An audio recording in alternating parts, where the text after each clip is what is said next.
Kisah menarik di balik kemerdekaan Indonesia, proklamasi yang hampir gagal. Kemerdekaan Indonesia bukanlah hasil dari selembar teks proklamasi semata. Ia adalah buah dari pergolakan panjang, perjuangan senyap, perlawanan terbuka, dan keputusan mendadak dalam bayang-bayang konflik geopolitik dunia. Di balik peristiwa bersejarah tanggal 17 Agustus tahun 1945, tersimpan kisah dramatis yang jarang dibahas dalam buku pelajaran, kisah yang melibatkan penculikan, tekanan generasi muda, hingga keengganan Soekarno sendiri untuk memproklamasikan kemerdekaan. Perang Dunia II, ketika Jepang datang sebagai saudara tua. Saat Jepang datang pada 1942 menggantikan Belanda, banyak rakyat Indonesia awalnya menyambut mereka sebagai penyelamat. Jepang lihai memainkan propaganda, saudara tua dari Asia Timur, yang datang membebaskan bangsa Asia dari penjajahan Barat. Namun, janji tinggal janji. Rakyat Indonesia justru dipaksa kerja paksa, atau romusya, kelaparan merajalela, dan kekejaman militer Jepang tak kalah dari penjajah sebelumnya. Namun, ada satu hal besar yang tak disengaja diberikan Jepang, pendidikan militer dan pengalaman organisasi bagi para pemuda Indonesia, serta dibukanya ruang-ruang pergerakan seperti Putra, Peta, dan BPUPKI. Inilah fondasi yang tak pernah diberikan Belanda. Bom atom dan kekosongan kekuasaan. Ketika Hiroshima dan Nagasaki dibom pada 6 dan tanggal 9 Agustus tahun 1945, Jepang menyerah pada tanggal 15 Agustus. Kekosongan kekuasaan pun terjadi di Indonesia. Para pemuda menyadari, ini adalah saat terbaik untuk memproklamasikan kemerdekaan sebelum sekutu datang kembali dan Belanda menancapkan kolonialisme untuk kedua kalinya. Namun, ada kendala besar, Soekarno-Hatta justru ragu. Penculikan Rengas Dengklok, pemuda menekan sang proklamator.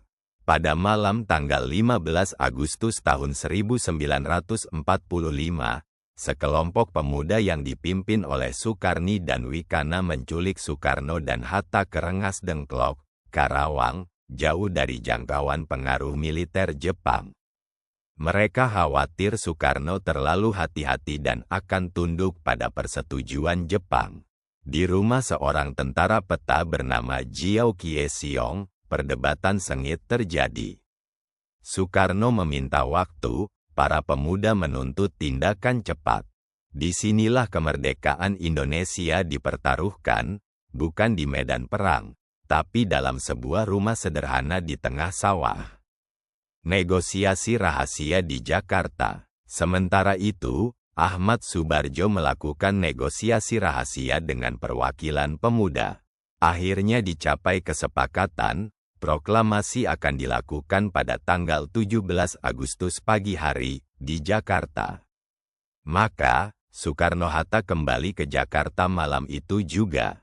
Dengan tubuh lelah dan malaria yang masih menggerogoti, Soekarno menyusun teks proklamasi dini hari di rumah Laksamana Maeda, perwira Jepang yang diam-diam mendukung kemerdekaan.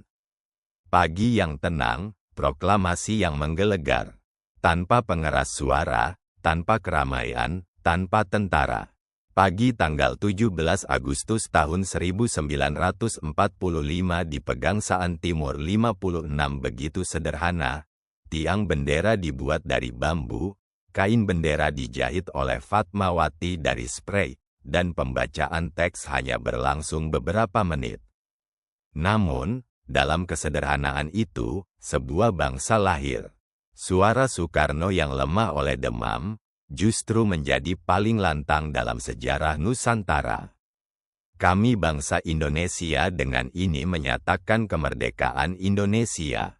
Pasca proklamasi, perjuangan masih panjang. Sayangnya, proklamasi bukan akhir dari perjuangan. Dalam 5 tahun ke depan, Indonesia harus menghadapi agresi militer Belanda, tekanan diplomasi internasional, hingga konflik internal.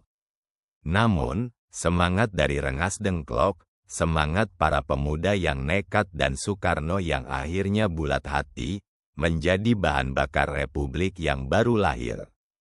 Kemerdekaan adalah hasil keberanian, bukan pemberian.